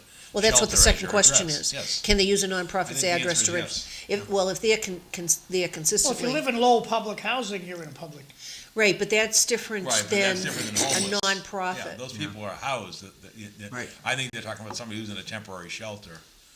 Yeah, I don't think they lose their right to vote. You know, so. No, they just have to, Turning the page back to Figure things out. Chelmsford, No. thank you. Right. Probably not. Yeah, so we have the budget, we have a capital plan of $6.4 million, mostly again, going towards school roof projects, But HVAC systems. what could it be? What could Oh, the capital it could plan be double that. Yes. Legitimately, and that's where Yeah. you read the backlog of, the one thing people complain mostly about is, especially this time of the year, are potholes and road conditions. And everybody has a backlog because once again, up until this current year, the state level funded local road assistance for over a decade. So again, the Massachusetts system limits the ability of local communities to raise revenue. You can only raise your property tax by 2.5%, and you cannot impose any kind of local option taxes without state approval. So for example, we can't raise our meals tax locally without state approval. They've not done that. We can't impose a local income tax. We can't impose a local. That's constitutional. Constitutional. So the Yeah. bottom line is people often don't realize the revenue constraints that cities and towns have. Well, But it's not just restricted to Massachusetts either, because isn't that the same thing with New York City, where he's trying to, oh, Raise no, the no, property no, tax no, 10%, no. yeah. New York City has, As an income tax. they have an income tax and they have a sales tax. In Yes. Massachusetts, That's right. Massachusetts cities and towns are prohibited constitutionally, it's in the state constitution, that you cannot have an income tax. Okay, so that would have to be, Constitution would have to be amended It's to also a override flat that. tax, too. The And- state income tax correct. is also a flat tax. Correct. yeah, so you couldn't have like a head tax. Nope. No, But we do have the opportunity, but we don't have as many venues out there, is that you can increase the tax on food and lodging. And then that difference comes back But to us. that's capped by the state, right? Correct. Right, Yes. you can't you don't have and that's what the mayor of Boston was upset about, was she wanted to increase, the ability to split the tax rate in that case, and even the state says, no, you can only split the tax rate to a certain yeah, proportion. because they tried that 15 years ago and Right. it didn't work. Right, So it's not working now either. so I think people need to realize that the constraints that cities and towns are under, and then, as you said, the biggest demand for services, most notably education, are at the local level, right? Most, 2/3 of our discretionary spending goes to education. Right, and when they had the cert tax, Yeah. that was supposed to go towards It was supposed education to and other. augment, it was supposed to augment education. Right, what they did was they and started new transportation. programs. And they also funded their existing programs with that extra money. Yep. So and that's what people said, the money is fungible, the old economic term. Yep. And therefore, the money will just displace. Yep. What otherwise you would have done, and therefore you're really just using it as a way to. Right. It's a spend money shelter. elsewhere. And that's, in essence, what has happened. And now they bemoan the fact that not everybody gets a free, would continue to get a free lunch at school or free community college and so forth, which have been other efforts that the state has had. But it should have always been labeled as taxpayer-funded lunch. Yeah, because it's not free. Somebody has to pay for it. Evelyn sent me this. Evelyn, you Right. want to do this announcement? Well, this came across Facebook. Susan McKinnon is running for Chelmsford School Committee, and she has a fundraiser that will be at the establishment next Next week. Wednesday, February 25th, from 6 to 7:30. I noted on the bottom that it It appears. says 5 to 7:30. 5 to 7:30, okay. She I doesn't haven't got give my a number. glasses on. Pardon me? She doesn't give a dollar number. No, it just says donations. Donations appreciated. Right. It says credit cards accepted. Yes, that's what I was going to say. Does it say that? Yes. Yes, in the small print at Oh the my God. Must have bottom. one of those squares. Yeah, credit cards are accepted, Hey. or a check, Or debit. or I'm sure they'll take cash. So I thought that was interesting, a little innovative. Yeah, I don't think I've ever seen that Yep, before. she's been on the school committee. They seem to be all working together very well. Yeah. I mentioned briefly to the superintendent of schools about, not this year, maybe running, and he basically wants me to run for something different. So We just had do that the discussion. announcement, Ev. I did. Thanks, okay. Is that it? I'm No, done. we Oh, got you this got one one for here St. Patrick's Day. from St. Patrick's Day, and this is from Rodney Elliott. It's going to be St. Patrick's Day, going to be the March 14th out at Lindsay's. They're honoring Jay Lenahan, $50 a ticket. Always a great time at this party. It's a good time. Did they take credit cards? No, I don't. Yes, well, what happens if you take your Do that fan, square, you take your smartphone out of your pocket, you put it in camera mode, There you go. you zip it on this guy here, and bingo, you can buy your tickets right online. Beautiful. So Right, that's- and then Ray Levitt is going to be the guest next week, and he is running a St. Patrick's Day event, which we'll find out more about next week. And so aside from the budget, we also have, there's 36 articles on the warrant for the Oh. Springtown meeting that the board is scheduled to sign. How many are consent agenda? I would say a dozen, plus or minus. Okay, so then we're back down to what we normally would be doing. But what is different is at least a half dozen zoning articles. They're bringing back the lighting bylaw again. Kelly Beatty. There's a petitioned article to repeal the definition of family, which we know is dear to your husband's Yes. definitions, and then Yes, other but zoning changes. he didn't propose the article. No, he didn't propose it, but. And his name's not on it. So anyway, what we anticipate at least a two-session town meeting. Again, we begin the last Monday in April on the 27th, and we'll continue to that following Thursday, and then Monday, Thursday until we finish. Yeah, the 27th of April is my mother's 105th birthday, God if she love her. makes it. Okay. So it's a little late this year. Yep. Not her birthday, No. the town meeting. I mean, it's not like Birthday's always the Easter, same. kind of changes the day. Yes, Yeah, okay. yes. The, well, I mean, we listened to your budget presentation, and, I mean, it's sound and it's accurate, it always is, when you do it. It's level staff, level It's, service. we aren't hiring any people, we aren't adding any programs. If you, and again, I've made this argument with many people, I like to benchmark, which means we look at what our operations are versus what's going on in towns of our similar size and demographic. And if you do that, what you find is that we are not overstaffed, No, okay? by If you compare us to Billerica, Tewksbury, and even smaller towns like Westford and so forth, you'll find that in many cases, our staffing levels are below what they are in other towns. And if you look at the school side, you find that our per pupil costs are, we're in the middle or maybe even slightly below that. So, you know, we all may think that we're spending too much money on taxes and so on and so forth to support local operations. But I like to look comparatively speaking. I mean, if we were in the upper quartile for everything, I guess I'd be upset with you, okay? But we're not, all right? So I'm okay. I think Chelmsford is very well managed from a fiscal and an operational standpoint. And, you know, we also have the AAA bond rating, which is something that you never talk about, but I think is it's very important. It's not easy to get, okay? Towns like Concord and Lexington get AAA bond ratings. So these are towns that pass overrides at the drop of a hat. We don't do that. You know, we stay within the constraints of our tax base and whatever the state aid and other sources of income are. And it's not easy. I mean, this is Paul's profession. He's the expert at it, but I have to say I've been looking at it for almost 30 years. And believe me, if I thought something was wrong, I'd say so.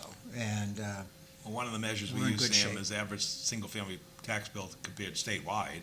which is a very good measurement, I And think. right now, we're 86 for the current fiscal year. Yeah, we dropped. We dropped to 86. Yeah. When I started 20 years ago, we were 67th. Yep.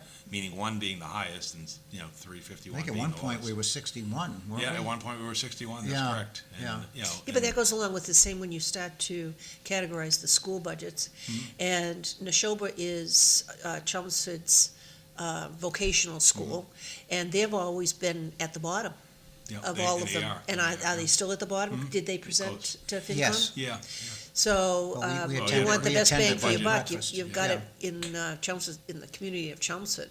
There They- may be other places like that, but right now, that's where we live, and that's what and part what the of it numbers is, show. and this is the good segue, is part of it is what do you have for excluded debt in your community? And Yes. we don't have significant excluded debt for the vocational school, nor in the town of Chelmsford, because unlike all of our neighboring communities, we have not passed a public school construction project since over 20 years. And so, Yes, over 20. And so and that's sort of what's on the plate right now and that is a meeting I'll be attending this evening for the Parker Middle School Construction Building Committee project. And they're proposing a new middle school that would house either grades 5, 6, 4, 5, 6, or 5 through 8. And that will be, they're going to come to a destination, meaning a preferred solution, in May. And then that should be presented to the voters within the next year. Will And they we're have, talking a school that could be somewhere in the neighborhood of $275 Right. million. will they have to make a decision as to what grades will be housed before they? Yes, Okay, yes. so Yeah, they that's have that's to. the first thing School they have to committee will do. be making a vote in May on the grade configuration. I think the expectation is 4 through 6, and that would pull the 4th grade out of the 4 through 6. town's elementary schools. That would create space in the elementary schools, in the 4 elementary schools, and therefore then you'd have Parker being grades 4 through 6, and then McCarthy 7, 8, and then the high school. Now, what are the enrollment trends? Are we trending upward in the lower Yeah, grades? yeah. Interesting, this year our enrollment went up by 40 students in the Chelmsford Public Schools and went up by 6 students at the vocational school. And the projections is the enrollments will continue to slightly increase in a time when the state's enrollments are declining, particularly in gateway cities, because of the decline in the immigrant population. And so, But there's so that's a also big not just project. that decline, there's a decline in the population in Massachusetts. People are leaving Massachusetts. Yes, but Businesses are they used to leaving be Mass. backfilled by the migrant population. But they're coming to Chelmsford. Yes. within Our the state, population relative has, to, right. our population has increased. Mhm. You just heard about the school numbers, Right. Yeah. and I have to attribute that, I mean, even though everybody complains about their property tax and so forth, I think in our area, especially if you look at towns like, near towns like Westford, Littleton, Bedford, Concord, Acton, I think Chelmsford financially is a good deal, you know, if you want to buy a For home. the and- services, yeah. And in terms of your education, now, I And mean, Billerica is too, quite frankly. Yeah, Billerica is another one. yes. Billerica has a bigger commercial tax base. yes, they do, they do. They've come a long way in terms of the Yeah. average home, I know you see the data, Sam. Billerica Yep. has really, stepped up in terms of their average home value and the, Yeah, commercial tax base, because they're a little bit closer down towards 128 on Route 3 than we are, and Yeah. they've done well. No, you're right, you're absolutely right, and that's one of the towns that when the assessors do their Yeah. comparison for the split tax hearing and so Yeah. forth, we use, I don't think Bill Ricker. Burke has a full split, yeah. Yeah, I don't think the state considers Bill Ricker as a comparator, do they? Not educationally, no. Yeah, not but in but the I school always, system. I always put But that they're in there. neighboring comparable communities, is That- what I and would that- call them. That's what Like I. Tewksbury yeah. or Drakeit, I call them our neighboring comps, but they're not they're not included in the schools comparables that Correct. the state puts out. But that's what we do, we look at the neighboring communities, because that's what people are familiar with, Yeah. and they're able to, That's where they can choose to live. Exactly. If they want to stay in the area for employment, Right. they can. No, you're right choose about it. Bill Ricker, and they're They've up, done- they're over 40,000 people now in terms of population, so, They yeah. have their own state representative, too. Don't rub it in. They have for some time. Yeah. Yeah, a The Republican, no Republican, less. yeah. Right, Mark Lombardo, who used to be a selectman. And Drakeit has a Democratic state representative who, She's very real- fiscally conservative as well. She's a Republican, So. without the R. So, yeah. So it's a interesting dynamic, Yeah. and again, that's what now the challenge the state's going to have is the state's having its money challenges because 40% of the state budget goes to mass health, which is 40%. which is growing astronomically as we talked about healthcare costs, and then and that's a growing trend, and then that's why the state's constrained because they're also trying to figure out how to fund the MBTA, and this is the last year of the educational funding formula, and that's what there's of real interest to cities and towns is how is the state going to fund education going forward, and because we know there are a lot of particularly rural communities are finally getting their voice and saying, hey, we've been underfunded relative to others. And then the problem with Chelmsford, once again, is you're always that forgotten middle class. Mm-hmm. And so that's the concern going forward is the state may transition from a funding formula that benefited gateway cities to one that benefits rural communities. And once again, Chelmsford will be, on the sort of the sideline, the forgotten middle class. Well, Paul, no matter how much money the state gets in tax revenue, the town gets in tax revenue, it's never enough. Right, because there's always someone looking for the money, John. I mean, whether it's the employees, whether it's the cost of service. I mean, there are many efforts that are worthwhile, John, that could be funded. And one of the ones the state's dealing with right now is early literacy. I mean, the problem is the state's reading levels is 60% of third graders are not reading at the standard levels. And they get yet- promoted to fourth grade. Right, and then you see Yeah. states like Mississippi that are advancing their early literacy levels, and that's the problem. Massachusetts has always prided itself and also had a competitive advantage due to the quality of its education and workforce. And if that diminishes, then the state's competitiveness diminishes as well. And then people say, well, why are you going to live in Massachusetts? Is it for the climate? That's the question is, everything is competitive, and therefore, This is the The state has graphic to I love the decide. most Yeah. to put out there about Massachusetts. Right. Nobody stays back. right. And here's a poor little 11-year-old kid But the voters have repealed the standards for graduation. They He repealed the can't read MCAS standard, John. That for was, the rest of his life. It's not gonna change it's this. not gonna change this. No, And, there's a lot of stuff that won't change Right.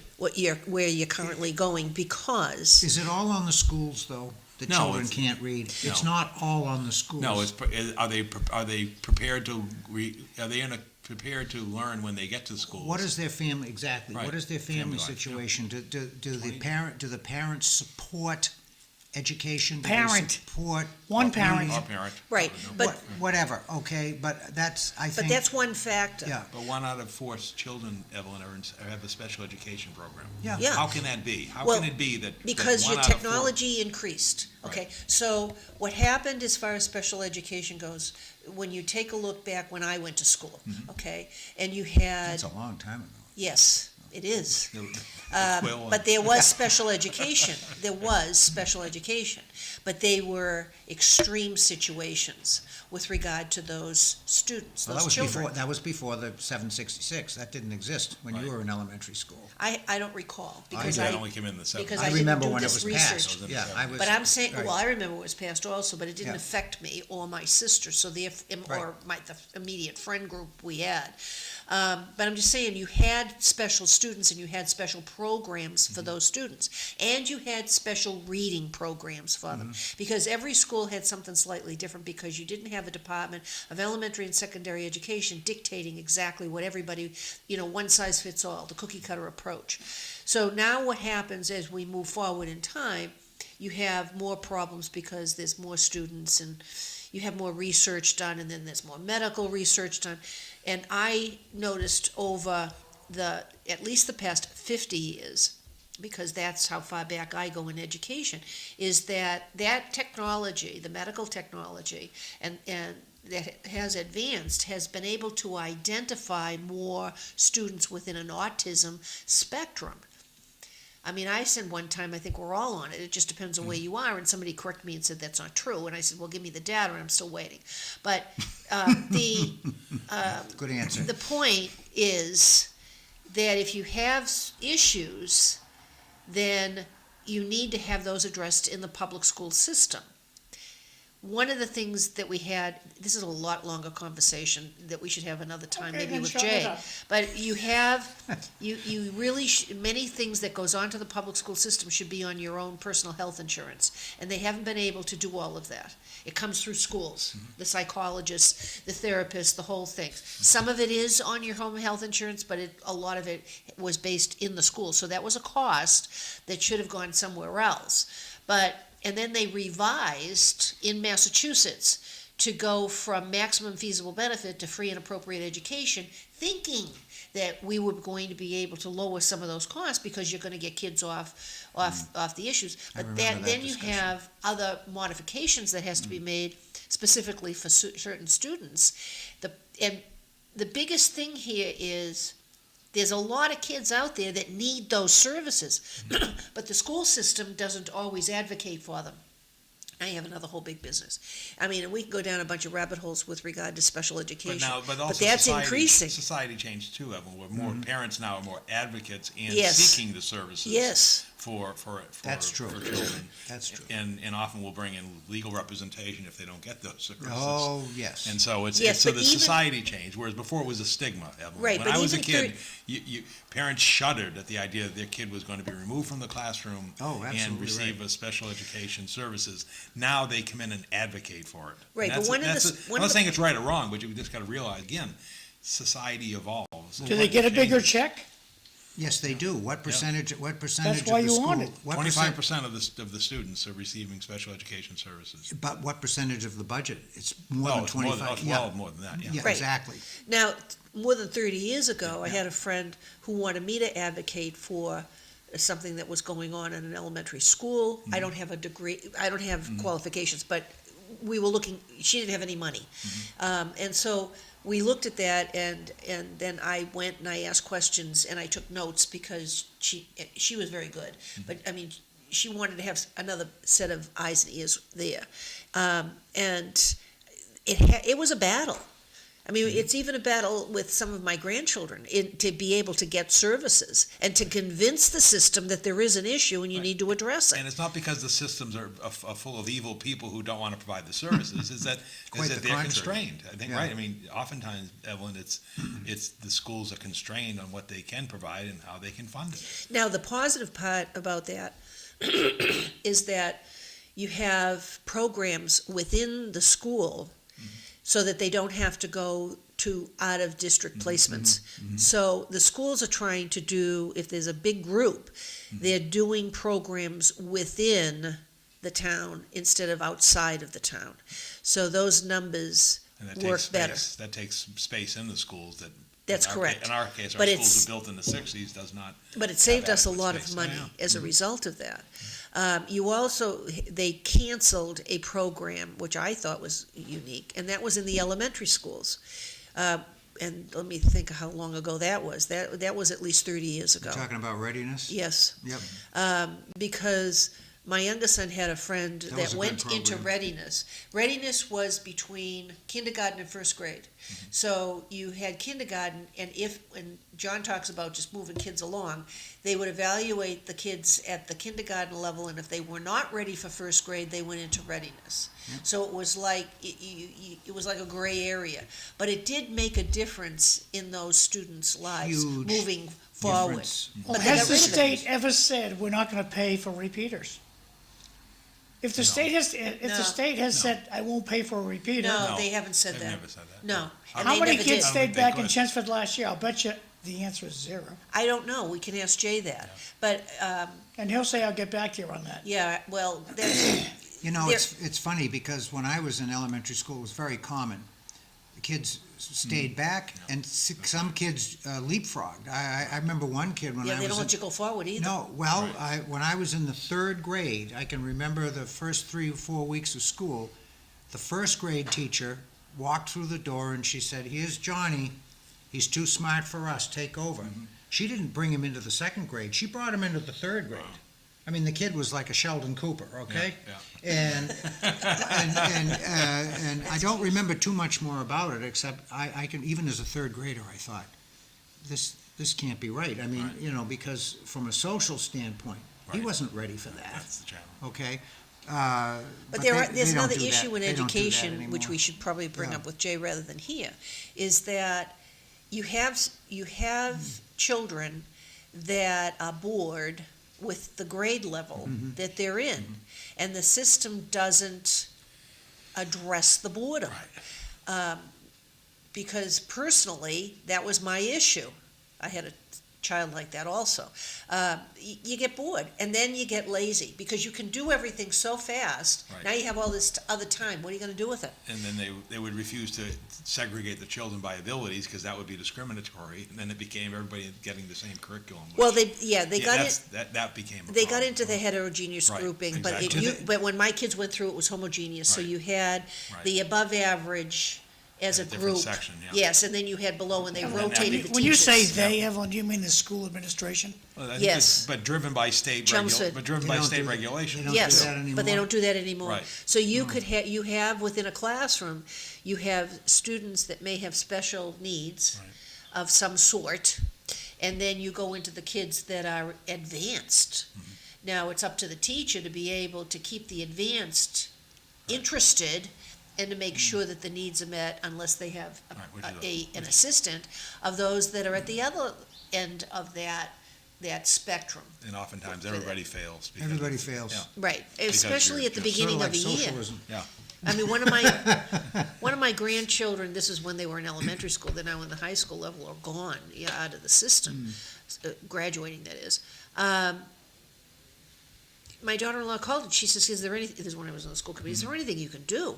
I mean, you've got kids in this elementary screaming and yelling and throwing things, and they're not doing anything about it. I says, well, what do you want me to do? So I asked questions, obviously. And these are kids that hadn't been evaluated yet. They didn't know that they had these issues. Why they didn't is beyond me. But, eventually those kids ended up getting help or moved around so that you didn't have so many in one classroom because the teacher couldn't control the classroom if you had kids trying to kill each other. I mean, I'll put that's dramatic, Right, yeah, but you have those kinds of issues. Now, with regard to the schools, to come back to the town overall instead of just dealing with education, the current status on the Parker School project is you have a meeting tonight. Yep. The school committee will make a decision on the size of the school. Yeah, there'll be a public hearing next month, on basically a month from today, I think it's March 20th, where they'll receive public input on grade configuration, type of, whether to expand or renovate or to build an entirely new school. So that will be announced within the next few days. And then again, the vote will go to the school committee and then the school building committee to submit to the state by May, the preferred option for, school size and grade configuration, new versus renovation. And then basically over the next 10 to 12 months will be the design development of that and then presented for a vote in early 2027. And that will be That's for coming up a middle fast. school. Yeah, it's coming up real is. fast. Right. And So it has- really hasn't caught much public awareness. What is the attention. anticipated No, because they haven't heard the reimbursement money yet. rate? The anticipated reimbursement is 52% of 52. eligible costs. Now, Yes. many of the costs for a school project are not eligible. So, Okay. for example, if we want to maintain a larger gymnasium like we have at Parker for a new school, well, that may not be fully eligible. Also, the Chelmsford telemedia space that's at Parker, that would not be good point. eligible, Good point. and so forth. So it's oftentimes not going to be 52%. And that's just the state rules. And so it could be as low as 40% by the time you're done. Overall. And you're talking, as I said, somewhere in the neighborhood of 275 So million. that acts as a constraint on the design parameters. I would think it'd be people saying, well, look, if we can't get reimbursed for X, Y, and Z, maybe we can't afford to do. But also becomes a question of you're only going to build this once, hopefully, Sam. Well, I hope so. 60 The next years. 50 yeah. plus So they years. want to do it right. So Oh, they're I gonna say, agree. we'll sacrifice. Yeah, that's false state economy. aid. Right, exactly. But that is how people think. Right, Okay, yeah. which is unfortunate, so. Right. And it- again, that has to yeah. be reviewed and approved by the Massachusetts School Building Authority, because again, we just can't say, this is the school we want, get us our money. It's, they tell Oh, you. they work with you. They work with you, but And they also modify dictate, things. what Yeah. you They can do. control the money. Yeah. I mean, I know where I'm at because we need to have a new school of some sort. And what you do is you try to maximize the size and everything within it, within the constraints of whatever your budget is. Has the town treasurer worked out a graph of if it costs this much, this is the impact to the taxpayer? No. Have we got that far no, yet? No, not that far yet. That Okay. will happen once again, a pathway is chosen, an estimated budget is produced, based on anticipated state reimbursement. So again, you need to know project cost, state level of reimbursement. Also, you're not really gonna see the full impact of that for 5 years, because you're not going to borrow the cost of the school, just like you're starting to see the Lowell's impact as you're nearing the end of their phases of their project. You would not see the full impact till in the 2030s, probably 2031 or so of a school, because that'd be about the time you're gonna occupy it, because if it's approved a year from now, you're in 27, then you gotta go through a year of design and procurement, so you're in 28, then 2 years to build is 2030, you're sometime occupying that school in 2030, 2031. And that's when you're gonna incur the debt, because you want the people who are receiving the benefit to be paying for it. You don't want people paying for the debt service today who aren't receiving the benefit of the school. So again, so there'll be projections made, and then as you know, not only comes the construction cost, but there's gonna be a greater operating cost, because you're now gonna be operating a larger facility with multiple elevators, sophisticated operating systems. And don't worry, John, it'll have air conditioning. It'll have air conditioning, okay? It should be. So, right, but it's just gonna cost you, you gotta Right. realize it's not just the debt service, it's also your operating costs, your staffing costs, you're obviously gonna have to have more people to maintain the buildings, and and operate within the building, so that will all And go then into the equation. Yeah, and if you put it on where the Pop Warner fields are, you're going to have. No, it's gonna be at the Parker site. They've already narrowed it down to the Parker School site. Yeah, but it's not on that field? Who's the they? It will Isn't be, Parker part of that it field? would be on, and then they would recreate the field where the current Yes, school yes, well, that's is. what I'm talking about. Yes. I'm talking about when you put it there, you have a lot of groundwater. So you're going to maybe have extra costs in order to make sure that you don't have undermining or flooding on Oh, you the said lower level. they picked the Parker School. Who's the they? The school committee and school building committee have submitted to the state, they wanna build at the Parker School site. Understood better. The other Thank you. options were the McCarthy site and the, No, I just didn't understand who the Granville they Road. Yeah. were. Yeah, it'd be the building committee, and that's what we submitted to the state, and it's the state who ultimately blessed that decision. In fact, that's why we're considering a middle school, because for years we wanted the high school, but the state wouldn't approve they're a not high gonna do school. it. Right, so that's why we're at a middle school. Right, and to try to renovate Parker, it, to me, would be a disaster, considering. I mean, basically, you're just about gutting the school to start all over again, and you still have that brook running underneath it. Right, and you also, the grade size, the classroom sizes don't meet today's standards, they're not big enough. Right, and so, my suggestions, which they already Yeah, are the doing, expectation is it'll be a new school. is that it's a new school, and that they maximize the size of the classrooms without trying to cut that, because those are the problems we ran into with other building projects with regard to education in Chelmsford. And that's why you can't get the kids in the classroom, because there wasn't enough foresight. They were looking only at the bottom line. And now you have other impacts with regard to that they could have seen, but they didn't want to spend the money. That's why we didn't have a major building project back in, what was it, 2003, 2004, yeah. It only failed by Yeah. 400 votes. Yeah. Yeah, that was awful. Yeah. Oh, we worked really hard. It was a But- lot and then- closer than I thought it was gonna be. Right, and then we also we tried to get an override, and when we didn't get the override, then we closed Westlands. They didn't think we were going to do it, and I think I was chair at the time. Somebody said, well, we didn't think you were gonna do that. I said, when is it that I tell you we're gonna do something that it hasn't happened? I remember that election, when that override failed.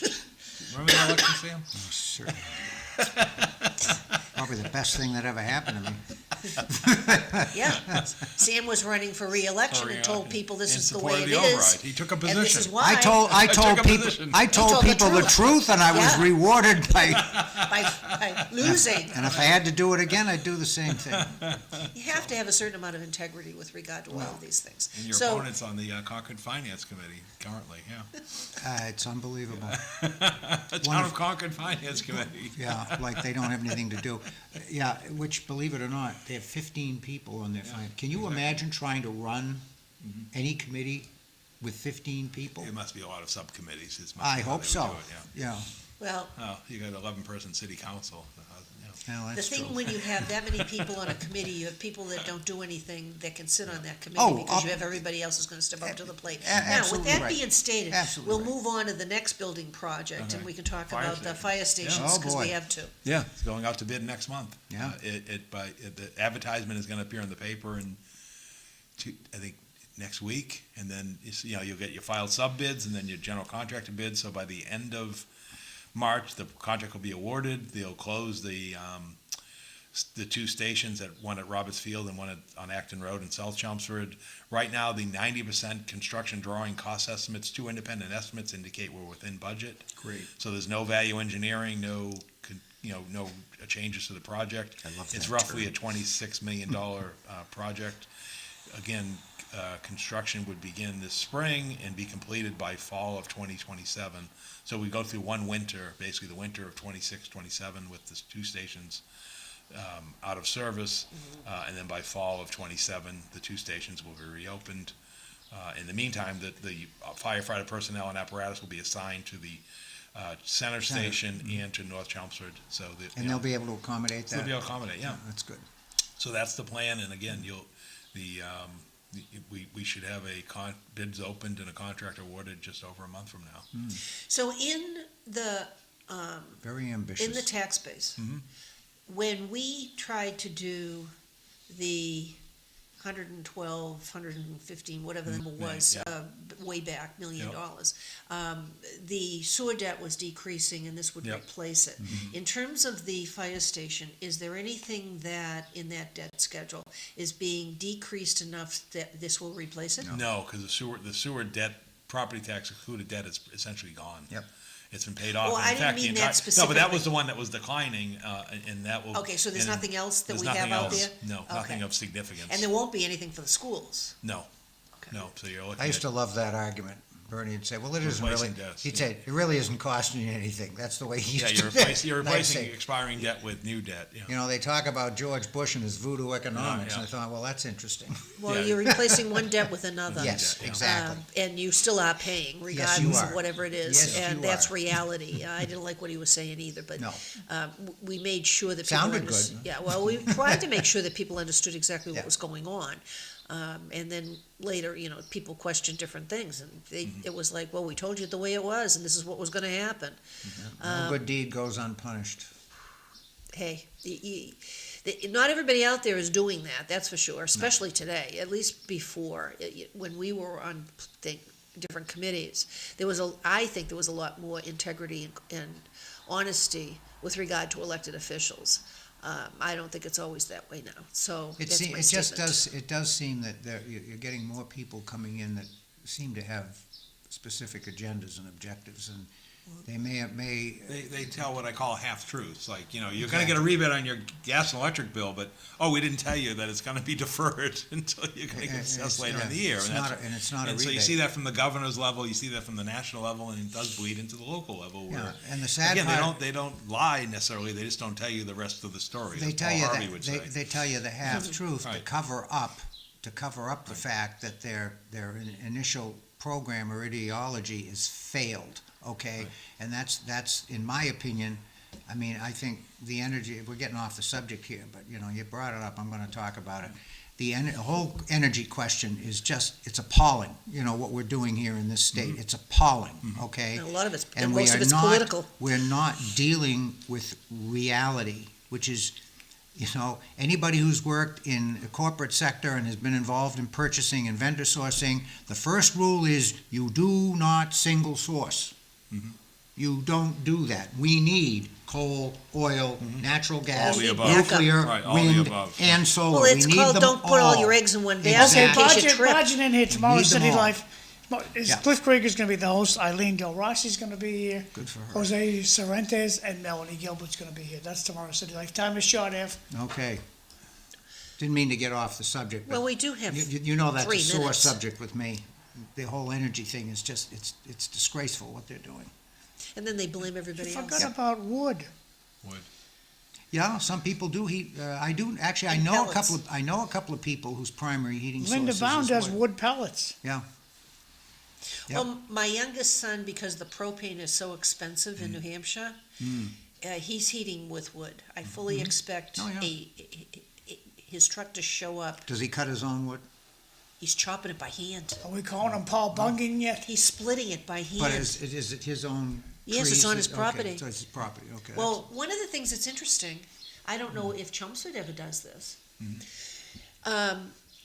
He asked the town, because he saw branches and trees and different things down, is it okay with the town if I take that wood? Like from where, the side of the road? Or Yes. a forest? Okay. Anything that was on town, anything No. that was on town Oh, yeah, no, owned people, land. if it's on the side of the road, people can, and they do take it, it doesn't last You long. can come and Right. take my brush. Oftentimes, right, when you have a storm, right. 3 minutes. It's gone real quick. Yeah. Right, so but he was surprised. And they were like, you want to do that? Yeah. Great. And it was Even almost the like, utilities will do it, when they're doing the trimming for the, power lines, they'll just leave it on the side, and it'll disappear, because you're right, it has a value. And people will cut it and Especially if and it's use a it. hardwood. Yeah, exactly. but this past year, this was news to him, because Okay. we never did this in Chelmsford. Yeah. And I don't know anybody that does. I mean, I see stuff on the side of the road, and I'm like, I'm tempted, but then I have so much in my yard that, and it's all split and stacked. Paul's right, though. When I took down the tree in the front, it was a maple tree, and I said, what am I gonna do with the wood? And they said, put it by the side of the road, it'll be gone in a day. Yeah. And I didn't even have to wait a day. Yeah. Okay, it was just unbelievable. because people are gonna burn it, right? Well, on Route 153, that goes the back way to Wolfboro, up in New Hampshire, they had cut a lot of trees because they were putting up new poles.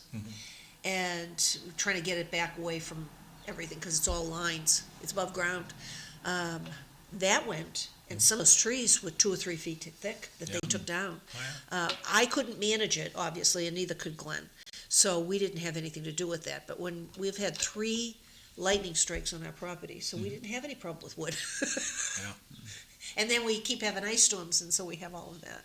So we want to let everybody know that next week we have Ray Levitt coming. At least I think that's who's on the calendar. And he will be talking about a St. Patrick's Day event.